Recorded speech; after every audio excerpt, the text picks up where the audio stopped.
అరుణోదయ దర్శనం అనే కార్యక్రమానికి మీ అందరికి స్వాగతం పలుకుతున్నానండి. మన తండ్రి అయిన దేవుని నుండి ప్రభువైన యేసుక్రీస్తు నుండి కృపా సమాధానములు మీకు కలుగును గాక. మీ అందరికీ ప్రేమతో వందనాలు తెలియజేస్తున్నానండి. యెషయా గ్రంథము 51వ అధ్యాయము 7వ వచనాన్ని ధ్యానం చేసుకుందాం. మనుషులు పెట్టు నిందకు భయపడకుడి. దేవుని వాక్యాన్ని వింటున్న ప్రియ సహోదరుడా సహోదరి, యెషయా గ్రంథము 51వ అధ్యాయము 7వ వచనం ద్వారా దేవుడు ఉదయకాల సమయం ఈ మాట ద్వారా మనతో మాట్లాడుతున్నాడండి. మనుషులు కొంతమంది దేవుని బిడ్డలారా సెన్సిటివ్గా ఉంటారండి. ఎవరైనా వారిని నిందించినప్పుడు తట్టుకోలేరు. దేవుని బిడ్డలారా ఆ మాట వారిని బాధిస్తుంది, వేదనకు గురి చేస్తుంది. కొంతమంది అయితే దేవుని బిడ్డలారా అన్న మాట తట్టుకోలేక సూసైడ్ అటెంప్ట్, ఆత్మహత్యలు చేసుకునే వారు కూడా ఉన్నారు. అంటే మాట అంత బలమైనది. అంటే బలమైనది అంటే ఏంటి? మనుషులు అనే మాట వలన ఆ మాట ఎదుటి వ్యక్తిని ఏం చేస్తుందంటే నిందకు, భయానికి, అవమానానికి గురి చేస్తుందండి. మరి దేవుని వాక్యాన్ని వింటున్న ప్రియ సహోదరుడా సహోదరి, ఎవరైనా నీ పొరుగువారిని నిందించారా? నిన్ను అవమానపరిచారా? నువ్వు చేయని తప్పుకి, లేదంటే నువ్వు చేయని పాపానికి అవమానాన్ని భరిస్తున్నావా? నిందను భరిస్తున్నావా? దూషణను భరిస్తున్నావా?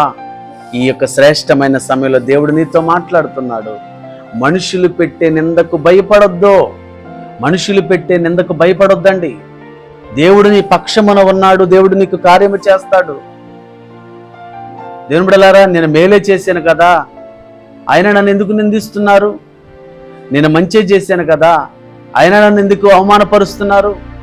నేను దేవుని వాక్యానుసారంగా నడుస్తున్నాను కదా, నేను దేవుని సన్నిధిలో ప్రార్థిస్తున్నాను కదా, భక్తిగా జీవిస్తున్నాను కదా, విశ్వాసంగా జీవిస్తున్నాను కదా, అయినా నా మీదకి ఎందుకు నిందలు వస్తున్నాయి అని భయపడొద్దు ప్రియా సహోదరి సహోదరుడా. ఎందుకంటే దేవుణ్ణి నమ్ముకున్న వారికి ఎక్కువ నిందలు వస్తాయి, అవమానాలు వస్తాయి. కానీ నువ్వు భయపడొద్దు. దేవుడు నీతో మాట్లాడుతున్నాడు. దిగులు పడొద్దు, జడియవద్దు. నిన్ను విడువక ఎడబాయక నీ ఎడల కృప చూపే దేవుడున్నాడు, దయ చూపే దేవుడున్నాడు, ఆదరించే దేవుడున్నాడు అండి. దేవుని వాక్యాన్ని వింటున్న దేవుని పిల్లలైన వారులారా, ఈ యొక్క వచనాన్ని ధ్యానం చేస్తూ ఉండగా నాకు ఒక భక్తుడు జ్ఞాపకం వస్తున్నాడండి. దేవుని యందు భయభక్తులు కలిగిన వాడు, ఊజు దేశములో నీతిమంతుడు యోబు. యోబు ఎంత విశ్వాసవంతుడండి, ఎంత విశ్వాస జీవితాన్ని జీవించిన వాడండి. భార్య అవమానపరుస్తుందండి. దేవుని దూషించి చచ్చిపో. భార్య అంత అవమానపరిచిన ఆ మనిషి పెట్టిన నిందకు యోబు భయపడలా, ధైర్యంగా ఉన్నాడు. మూర్ఖురాల వలె, పిచ్చిదాని వలె మాట్లాడొద్దు. దేవుని కోసం మనం మేలునే కాదు, కీడును, అవమానాన్ని కూడా మనం భరించాలి. దేవుని బిడ్డలారా, ఎంత కోల్పోయాడో, రెట్టింపు ఘనత, రెట్టింపు ధనము, రెట్టింపు కీర్తి. దేవుని బిడ్డలారా, గొప్ప ఆశీర్వాదాన్ని యోబు పొందుకున్నాడు. కాబట్టి ఏదైనా నింద కలిగినప్పుడు, అవమానం కలిగినప్పుడు, కష్టం కలిగినప్పుడు భక్తులను జ్ఞాపకం చేసుకోవాలి. మన విశ్వాసాన్ని బలపరుచుకోవాలి. కరెక్టే, మన మనుషులమే, మన నిందను తట్టుకోలేం, అవమానాన్ని తట్టుకోలేం. కానీ పాత నిబంధన భక్తులు, క్రొత్త నిబంధన భక్తులు, అనేక మంది మిషనరీసు, వారి జీవితాల్లో వారు పడిన నిందలు, అవమానాలను మనం జ్ఞాపకం చేసుకొని మన విశ్వాసాన్ని బలపరుచుకోవాలి. దేవుడు మనకు ఎల్లప్పుడూ తోడుగా ఉన్నాడనే విషయాన్ని మర్చిపోవద్దు. అటు రీతిగా నువ్వు ఏ నిందతో ఉన్నా దేవుడు మరలా నీకు రెట్టింపు ఘనతనిస్తాడు. ధైర్యంగా ఉండండి. మీ కొరకు ప్రార్థన చేస్తాను. పరిశుద్ధుడా, ప్రేమ కలిగిన మా తండ్రి, వందనాలయ్యా.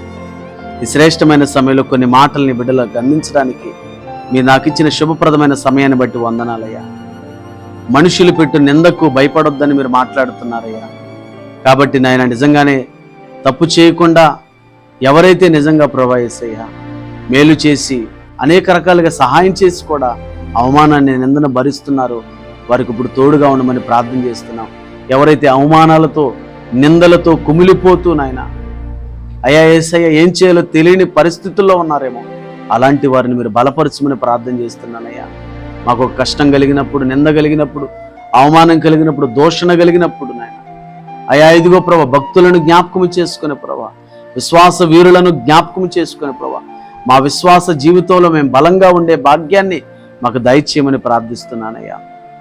ఈ సమయంలో ప్రభా, ఎవరైతే నా తండ్రి వాక్యాన్ని విన్నారో వారి జీవితాల్లో ఏ కష్ట నష్టాలు వ్యాధి బాధలున్నా మీరు తొలగించుమని ప్రార్థిస్తున్నాను ప్రభా. నీ కొందనాలయ్యా.